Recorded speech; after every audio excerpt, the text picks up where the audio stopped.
बच्चों, आप सभी लोगों का physics by Dharmendra Pandey YouTube channel पर मोस्ट वेलकम। आज स्वतंत्रता दिवस है। हमारी तरफ से आप सभी लोगों को बहुत बहुत हार्दिक शुभकामनाएं। आज के लेक्चर में हम आप लोगों से चर्चा करेंगे combination of cells. Combination of cells यानी सेलों का संयोजन बैटरी के नाम से हम जानते हैं। बैटरी बहुत कॉमन वर्ड है। आप लोग तमाम तरह की बैटरियां देखते हैं, यूज करते हैं, लेकिन बैटरी वास्तव में क्या है? ये सेलों की ग्रुपिंग है। कई सेलों को आपस में मिला करके एक पावरफुल बैटरी बनाई जाती है, क्योंकि सेल की अपनी एक लिमिट होती है। उससे ज्यादा हम पावर करंट EMF या वोल्टेज उससे नहीं ले सकते। अगर हमको ज्यादा की जरूरत है तो हम वी विल ग्रुप देम। हम सेलों को क्या करेंगे? ग्रुप कर देंगे, उनको समूह में उनको कंबाइन कर देंगे तो बैटरी बन जाएगी। But the whole purpose of grouping of cell is to make a shell, or you can say a device which is having high value of EMF, which can draw a large amount of current when it is connected with any load. Okay. तो आज उन groupings में कई प्रकार की grouping हम करते हैं अकॉर्डिंग टू सिचुएशन। सबसे पहली ग्रुपिंग है जिसको हम लोग को बोलते हैं श्रेणी संयोजन। श्रेणी संयोजन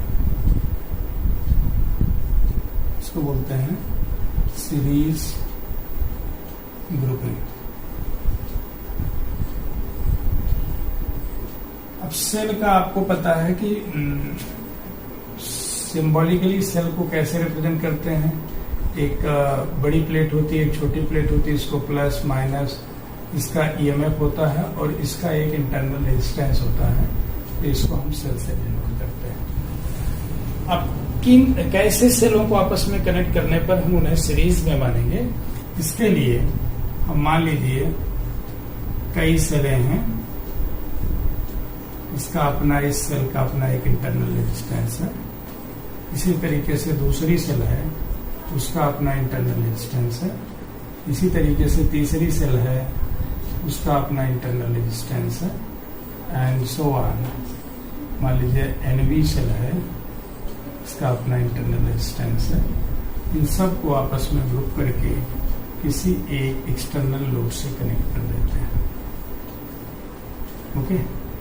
हम यहाँ सपोज करते हैं इसका E है, इसका E है, इसका E है और इसका भी E ही है। ठीक, इसका भी R है, इसका भी R है, इसका भी R है, इसका भी। अब सभी को जब हम सेलों को इस प्रकार जोड़ते हैं कि सभी के पॉजिटिव एंड पहले वाले के नेगेटिव से जुड़े हैं, यानी एक सेल का नेगेटिव दूसरे के पॉजिटिव से, दूसरे का नेगेटिव तीसरे के पॉजिटिव से, तीसरे का नेगेटिव चौथे के पॉजिटिव से, और लास्ट का नेगेटिव पहले का पॉजिटिव किसी एक लोड डिवाइस से कनेक्ट हो रहा है। तो that grouping is known as series grouping. और ये बैटरी हमारी काम करती है। इसको हम इस तरीके से इक्विवेलेंट अगर हम ड्रा करें तो it is suppose to be a battery of, कई सेलें लगी हैं तो उनको बैटरी मान लीजिए, और इन सब का एक इंटरनल रेजिस्टेंस है, ये एक्सटर्नल रेजिस्टेंस है, R है। इसका net EMF E dash suppose करिए है, इसका R डैश है।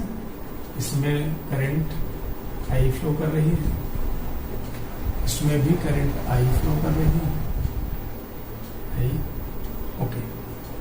तो आपको बच्चों समझ में आया होगा कि सीरीज में जब हम सेलों को जोड़ते हैं तो उसके लिए क्या करना होता है? एक सेल का पॉजिटिव दूसरे के नेगेटिव से, और दूसरे का फिर नेगेटिव को पॉजिटिव से, फिर पॉजिटिव को नेगेटिव से, इस तरीके से आपस में सक्सेसिवली जोड़ते जाते हैं, जैसा कि यहाँ दिखा है। अब इसमें मूल बात क्या है?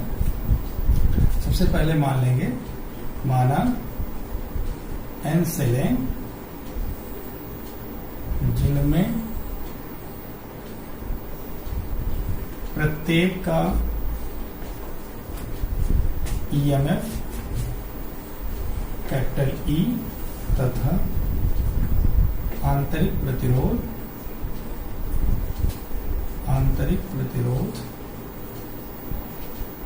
स्मॉल आर है, चित्रानुसार श्रेणी क्रम में जुड़े। अभी हम डिफरेंट ईएमएफ की सेल्स को श्रेणी में जोड़ने पर कैसे क्या होता है इसकी चर्चा करेंगे, लेकिन यहाँ और सिंप्लिसिटी सुविधा के लिए हमने सभी सेलों का ईएमएफ बराबर ले लिया, इंटरनल रेजिस्टेंस बराबर ले लिया, यानी एक ही प्रकार की सेल हैं, अलग अलग उनको सबको सीरीज में जोड़ा गया। तो परिणामी विद्युत वाहक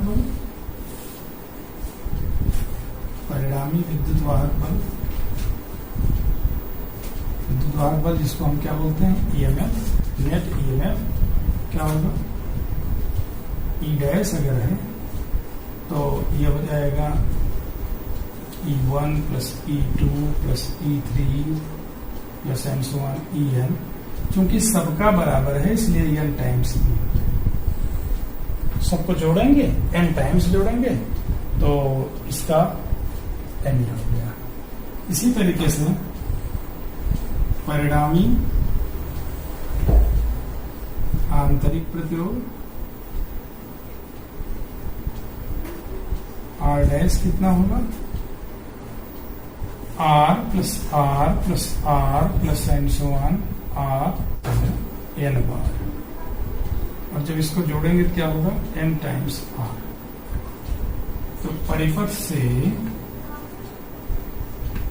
प्रवाहित धारा दोनों एक ही है। ये सभी को अलग अलग में दिखा करके एक बैटरी मान लें जिसका ई डैश ईएमएफ है और आंतरिक प्रतिरोध संपूर्ण बैटरी का आर डैश है, कि यही सर्किट कन्वर्ट होकर के इस रूप में गई। आर डैश को हमने क्या लिखा, परिपथ में प्रवाहित धारा अगर हमें लिखनी है, आई बराबर नेट ईएमएफ अपान नेट रेजिस्टेंस। ओके, परिपथ का संपूर्ण प्रतिरोध, परिपथ का संपूर्ण प्रतिरोध कितना होगा, is equal to capital R plus r dash, ध्यान रहे, जिसको हम लिख सकते हैं आर प्लस एन आर। तो ये हो गया is equal to n times capital E upon capital R plus n r, ये आई इज इक्वल टू, ये महत्वपूर्ण रिलेशन है।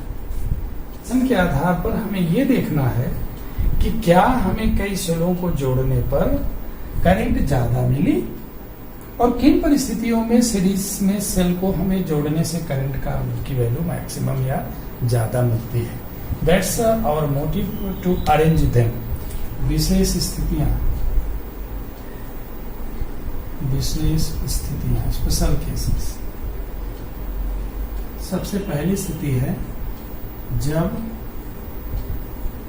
सेल का आंतरिक प्रतिरोध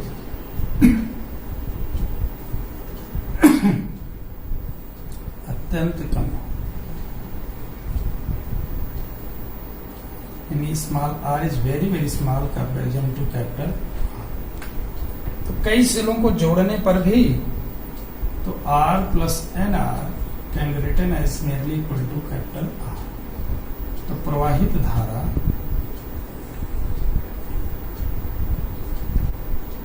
I is equal to n times E upon capital R. That is I n times E upon capital R, यानी हो गया n गुणे एक सेल से प्रवाहित धारा, एक सेल से प्रवाहित धारा, ये हो गया I डैश की वैल्यू, आर की वैल्यू। इस स्थिति में श्रेणी संयोजन उपयोगी होता है। उपयोगी होता है क्यों? क्योंकि हमारी जो करंट बैटरी से निकल रही है वो n times the current which is drawn by the cell one cell. Okay, तो ये सीरीज कॉम्बिनेशन में हम सेलों को तब जोड़ करके अपना पर्पस हल करते हैं जब सेलों के इंटरनल रेजिस्टेंस काफी कम होते हैं with comparison to the externally applied load. Okay, तो ये चीज यहां से कंक्लूड हुई। सेकेंडली, सपोज यदि कैपिटल R कम है, किससे? अत्यंत कम है, या यूं कहें सेल का आंतरिक प्रतिरोध अधिक है, तो क्या करेंगे? NR प्लस R में NR प्लस कैपिटल R को हम क्या लिखेंगे? NR लिखेंगे। और ये जो हमारा I है, तो परिपथ से प्रवाहित धारा, परिपथ से प्रवाहित, परिपथ में प्रवाहित धारा I is equal to N times E upon NR, that is equal to N cancel out, so we have E upon R, that is एक सेल से प्रवाहित धारा। ध्यान रहे, अब ये उपयोगी नहीं, यह उपयोगी इस स्थिति में, इसको इस तरह से लिख सकते हैं, इस स्थिति में श्रेणी संयोजन उपयोगी नहीं है। ध्यान रखिए, तो अगर श्रेणी संयोजन में हमें सेलों को जोड़ना है, अधिक करंट ड्रा होनी चाहिए उस कॉम्बिनेशन वाले अरेंजमेंट से, तो उसके लिए हमें क्या करना पड़ेगा? जब ऐसी सेलें लेनी पड़ेंगी जिनके इंटरनल रेजिस्टेंस बहुत कम हो। अगर इंटरनल रेजिस्टेंस ज्यादा वाली सेलें हैं तो we can't connect them series. क्यों? क्योंकि सीरीज में कनेक्शन से कोई लाभ नहीं है। जितना एक सेल से करंट फ्लो कर रही थी उतना ही सभी बैटरी से फ्लो करेगी, तो हमारा पर्पस हल नहीं होगा। तो सीरीज कॉम्बिनेशन में एक बात तो ये देखा हमने कि नेट ईएमएफ जुड़ जाता है आपस में। क्या होता है? E1 plus E2 plus E3 plus E4, और अगर EN है तो EN। यहाँ पर E डैश जो बैटरी का ईएमएफ है, ये क्या है? एक तरह से ईएमएफ ऑफ बैटरी। ओके, तो बैटरी का ईएमएफ सभी के ईएमएफ के सम के बराबर होगा। और ये भी देखा हमने कि परिपथ में टोटल रेजिस्टेंस में इनके इंटरनल रेजिस्टेंस सीरीज के नाते जुड़ जाएंगे एक्सटर्नल में, और एज ए होल रेजिस्टेंस सबका सम करके हम नेट ईएमएफ में डिवाइड करेंगे तो the current drawn by the battery पता चल जाएगी। और यह भी कंक्लूड किया स्पेशल केस में कि जब बैटरी जब ऐसी सेलें हों कि जिनके इंटरनल रेजिस्टेंस ज्यादा है तो उनको सीरीज में जोड़ने से कोई लाभ नहीं है। अब कुछ आपको सीरीज के ऐसे सिचुएशन की हम चर्चा करेंगे जब सपोज करिए कि ये सारी सेलें अलग अलग ईएमएफ की, यदि सेलों के ईएमएफ भिन्न भिन्न, जैसे इसका E1 है, इसका E2 है, इसका E3 है एंड सो ऑन, इसका EN है, तो नेट ईएमएफ तब क्या होगा? नेट ईएमएफ E डैश अभी भी क्या होगा? E1 plus E2 plus E3 plus and so on EN, सबको जोड़ लेंगे। और R डैश क्या होगा? R1 plus R2 plus R3 plus and so on R। That's okay. I is equal to अभी भी यही होगा, E dash upon capital R plus r dash. R dash कितना आता है डिपेंडिंग अपॉन द सिचुएशन, सबके आर आर है तो एन आर आ गया, नहीं तो हम ज्यादा इट में भी।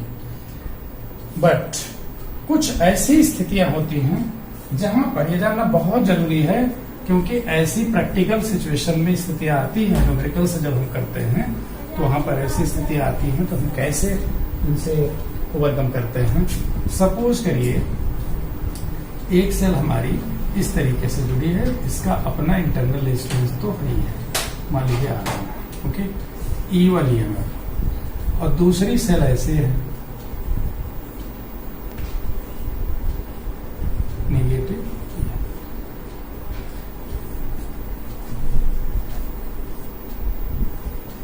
How we calculate the amount of current drawn by this arrangement?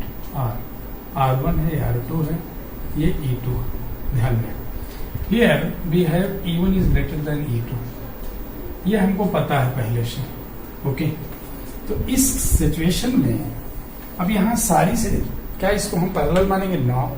इसको सीरीज मानेंगे? यस, सेलें सीरीज में है, लेकिन अब चूंकि इधर के डायरेक्शन को पॉजिटिव से निगेटिव को हमने पॉजिटिव माना है, तो निगेटिव से पॉजिटिव को हमें क्या लेना पड़ेगा? निगेटिव डायरेक्शन लेनी पड़ेगी। तो उसमें इसके द्वारा करंट ड्रा होगी या इसके द्वारा, या दोनों का नेट ईएमएफ जो होगा इस सर्किट को करंट को ड्राइव करेगा। तो अगर इसका ईएमएफ ज्यादा है तो यहां से करंट चल रही है, यहां करंट घुस रही है, इससे आ रही है, तो इसको हम पॉजिटिव ले लेंगे, सॉरी इसको हम निगेटिव ले लेंगे। तो परिणामी विद्युत वाहक बल कितना हो जाएगा? E dash is equal to E1 minus E2। अब E2 ज्यादा होता, E1 कम होता, तो करंट की डायरेक्शन अपोजिट होकर के क्या हो जाती है?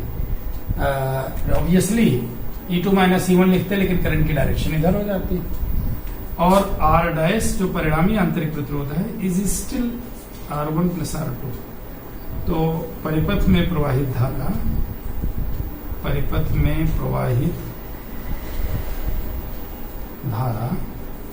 I is equal to E dash upon capital R plus R dash. ये still this formula is valid still.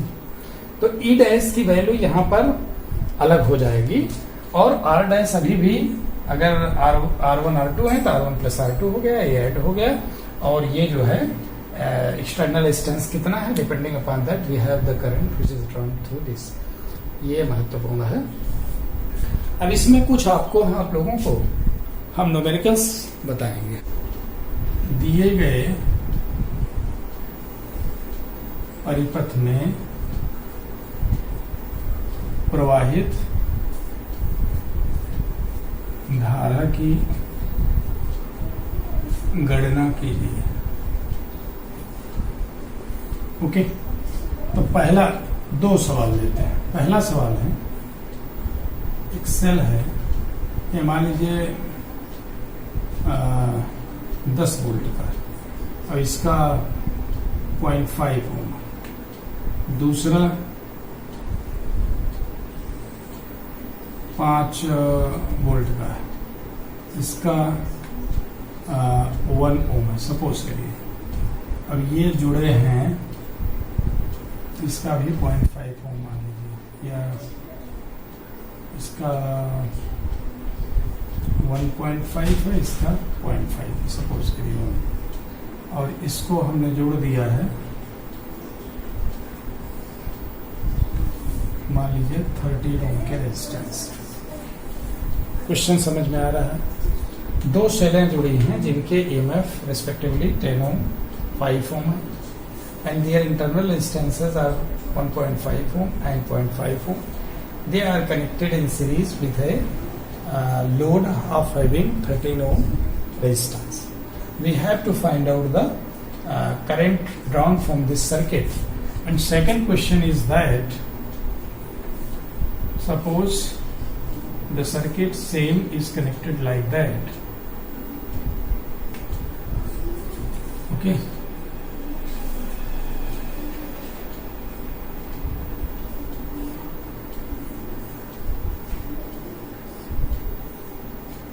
भी 13 ओम का है, 1.5 ओम का है, ये 0.5 ओम का है, और ये आपका 10 वोल्ट है, और ये कितना है 5 वोल्ट है।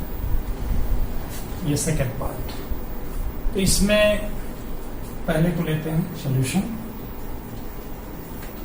इसको बच्चों आप लोग अपने से मोबाइल को वीडियो को पॉज करके try to solve these 2 questions. अगर आपने कंसेप्ट को समझा है तो एक बार अपने से प्रयास करिएगा, और नहीं आता है तो कम से कम एक बार सोचेंगे कैसे इसको सॉल्व करें, फिर मैं बता रहा हूँ। Okay, try to solve it. चलिए, सॉल्व कर लिया, दैट्स वेरी गुड। नहीं किया तो हम अब बताने चल रहे हैं। देखिए इन दोनों में क्या अंतर है। दोनों क्वेश्चन सीरीज कॉम्बिनेशन के हैं। इसमें सेलें एक जैसी हैं, एक जैसी पोलरिटी 1/1 जुड़ी। यहाँ पोलरिटी सेल की अपोजिट हो गई, नेगेटिव पहले और पॉजिटिव बाद में।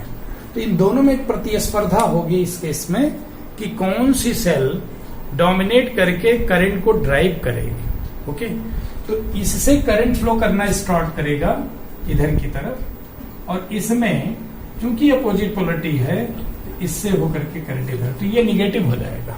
ओके, अब देखते हैं इस वाले को। देखें पहले पार्ट को, तो परिणामी विद्युत वाहक बल, परिणामी ईएमएफ कितना हो जाएगा, is equal to 10 volt plus 5 volt, that is equal to 15 volt. आंतरिक प्रतिरोध, आंतरिक प्रतिरोध ये सपोज करिए ई डैश है, आंतरिक प्रतिरोध आर डैश कितना हुआ, R1 plus R2 that is 1.5 plus 0.5 that is 2। परिपथ का प्रतिरोध, परिपथ का प्रतिरोध कितना हो गया, is equal to 13 R plus R dash that is 13 plus 2 that is 15 ohm. तो परिपथ में प्रवाहित धारा, परिपथ में प्रवाहित धारा, okay, I is equal to net EMF that is E dash upon net resistance